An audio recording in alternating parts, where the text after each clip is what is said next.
Halo adik-adik, kita bertemu kembali. Sebelum kita mendengarkan cerita, mari kita berdoa terlebih dahulu ya. Tuhan Yesus, terima kasih. Engkau Tuhan yang patut dipuji, disembah, karena Engkau yang berkuasa di langit dan di bumi. Bahkan hari ini Engkau ada di tengah-tengah kami. Kiranya Roh Kudus menolong kami supaya kami mendengar cerita dengan baik, tetapi mengerti dan melakukannya. Dalam nama Tuhan Yesus kami berdoa. Amin. Adik-adik yang dikasihi Tuhan, di sebelah timur kota tua Yeriko ada gunung yang dinamakan Gunung Pencobaan.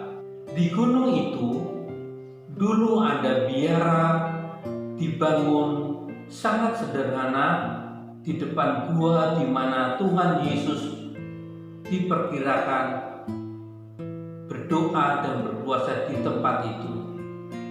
Ketika biara itu dibangun, makin lama biaranya makin berkembang dan dibangun sangat baik. Dan zaman sekarang, karena banyak orang ingin berkunjung dan ingin melihat seperti apa tempat Tuhan Yesus berdoa dan berpuasa itu. Dan di sana ada gondola listrik yang mengarah ke puncak. Kita bisa melihatnya ke tempat di mana Tuhan Yesus diperkirakan berada. Dalam bacaan kita Matius 4 ayat 1-11 dikatakan, ketika Yesus sudah 40 hari berpuasa, Roh membawa dia ke padang gurun untuk dicobai. Pada gurun adalah tempat yang begitu panas. Di sana panasnya 30 derajat. Tidak ada air dan tidak ada roti. Dan Yesus sendiri sungguh-sungguh lapar. Dan datanglah iblis si pencoba itu. Iblis tahu Yesus yang lapar itu. Maka iblis berkata, ubahlah batu ini menjadi roti. Lalu Yesus menjawab, ada tertulis bahwa orang tidak hanya hidup dari roti saja, tetapi juga dari setiap perkataan yang keluar dari mulut Allah. Yesus tidak bisa dikalahkan. Iblis tahu itu. Lalu ia dibawa ke tempat yang paling tinggi. Yesus ada di tempat yang paling tinggi, lebih tinggi dari bumbungan bait Allah. Di depannya ada gambar tentang bait Allah. Iblis selalu berkata, jatuhkanlah dirimu ke bawah. Jikalau engkau anak Allah, jatuhkanlah dirimu. Maka Tuhan akan mengirim malaikat-malaikatnya untuk menopang kamu, sehingga kakimu tidak terantuk kepada batu. Lalu Yesus menjawab, ada tertulis, jangan engkau mencobai Tuhan Allah. Lalu iblis pun geram sekali karena tidak bisa mengalahkan Yesus dengan cobaannya. Ia membawa Yesus diperlihatkan oleh iblis pencobaan yang terakhir. Matanya diperlihatkan kerajaan yang megah,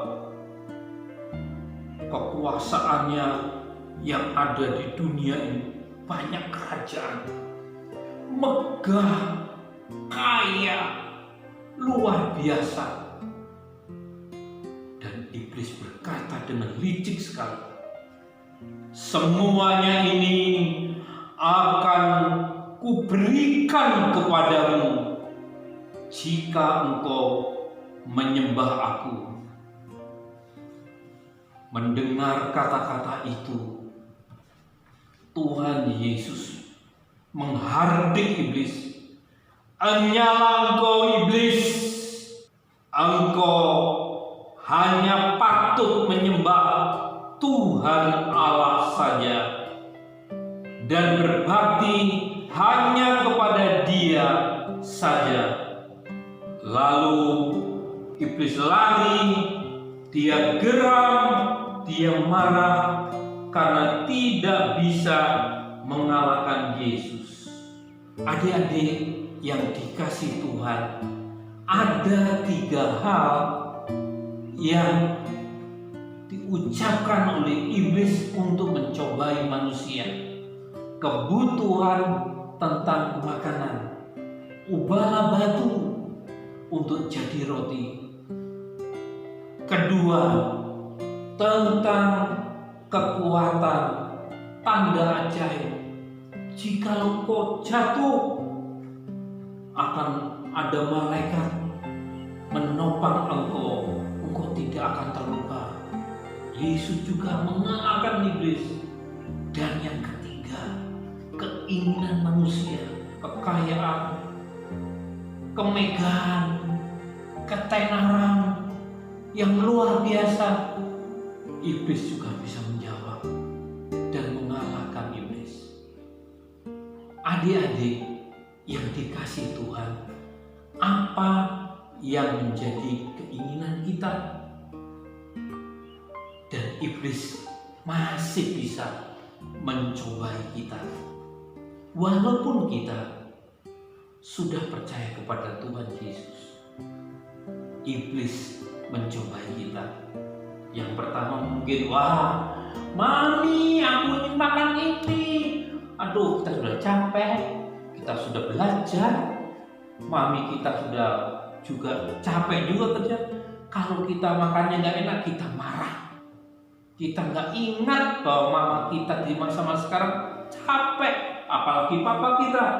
Kita ingin makannya enak di restoran dengan teman-teman. Aduh, kalau nggak dituruti marah kita. Nah, kita bisa jatuh ke dalam pencobaan. Kedua, wah, kita ingin hebat, seperti bisa kayak Superman.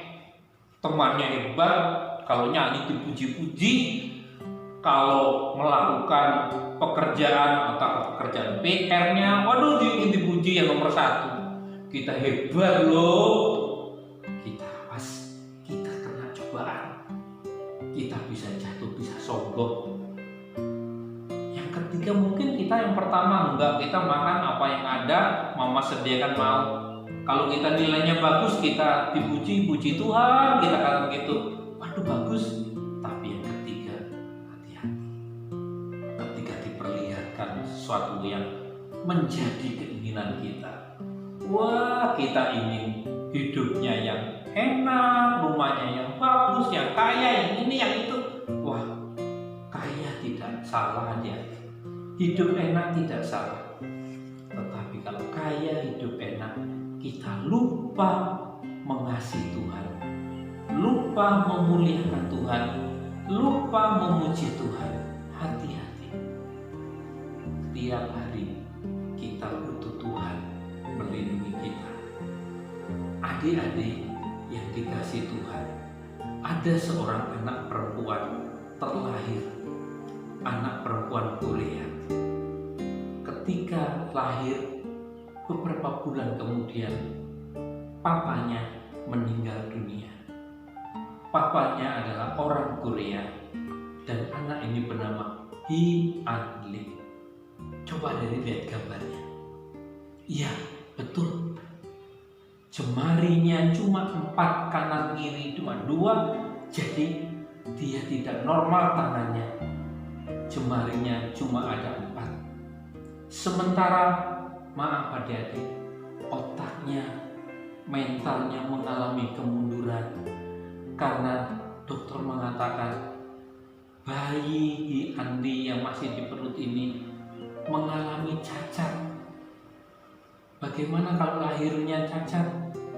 Ibunya berkata, tidak apa-apa dokter, saya mencintai anak saya bersyukur untuk Andi. Andi banyak mengalami, tidak gampang. Sekolahnya harus sekolah yang khusus, seringkali belajarnya terlambat, dia di sekolah khusus harus dengan orang-orang, dengan anak-anak yang mengalami kemunduran mental. Dia banyak sekali, tidak mudah. Dan disitulah dia hampir menyerah. Dia banyak menangis. Mamanya berkata, jangan menyerah. Tapi mamanya yang berdoa itu pun sudah hampir menyerah.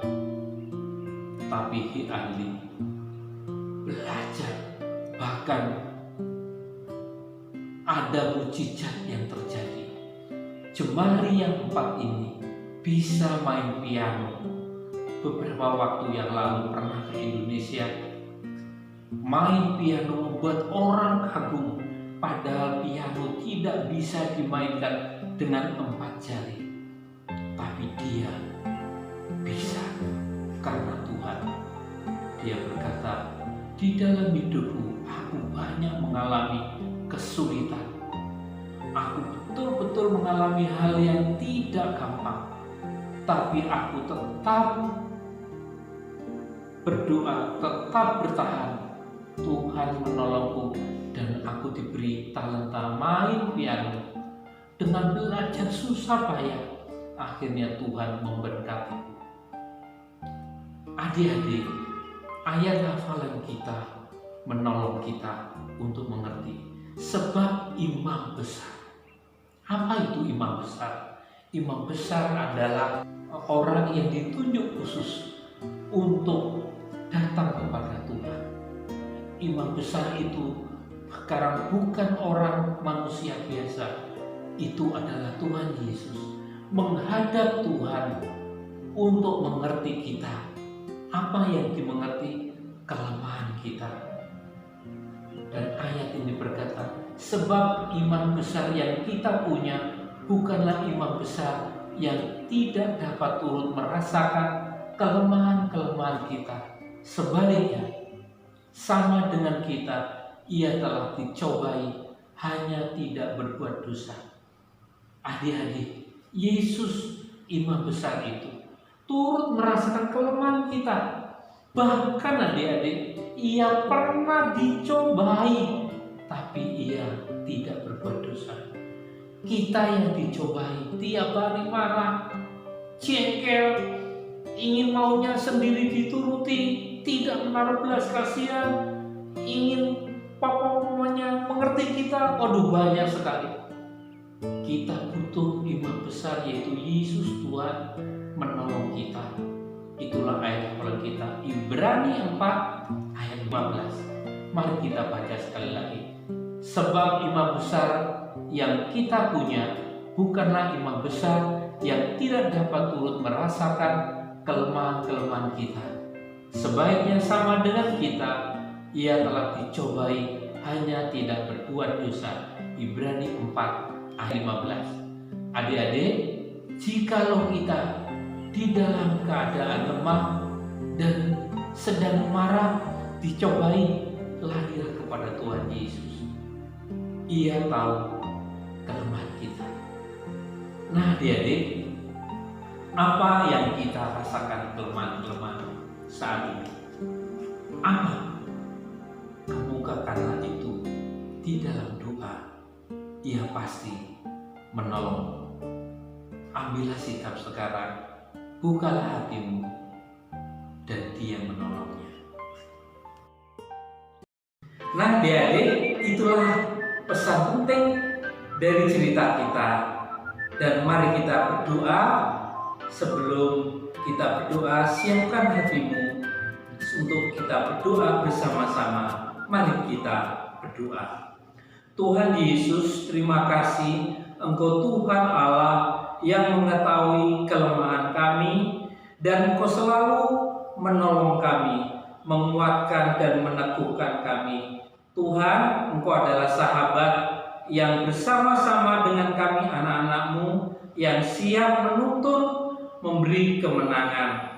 Kami juga berdoa untuk teman-teman kami yang mengalami kesakitan dan lemah. Tuhan, tolong juga untuk papa mama, orang tua mereka, berkati dan kuatkan supaya mereka beroleh kemenangan dari Tuhan. Tuhan Yesus, sekarang kami berdoa untuk bangsa dan negara kami. Keadaan memang sulit, tapi Tuhan yang mempunyai langit dan bumi dan berkuasa mampu memberi pertolongan kepada bangsa dan negara kami, khususnya dalam menghadapi pandemi yang sangat sulit ini. Terima kasih Tuhan Yesus. Di dalam nama-Mu kami berdoa. Mari adik-adik kita menerima berkat dari Tuhan. Maka berkat-berkat dari Bapa yang di surga, yang penuh kasih karunia dan cinta kasih dari Tuhan Yesus, serta pelukan yang penuh kasih kekal, dan Roh Kudus yang menolong kami, menuntun kami tiap-tiap hari. Kiranya berkat ini turun atas kami dari sekarang sampai selama-lamanya. Amin. Nah adik-adik, sampai jumpa minggu yang akan datang.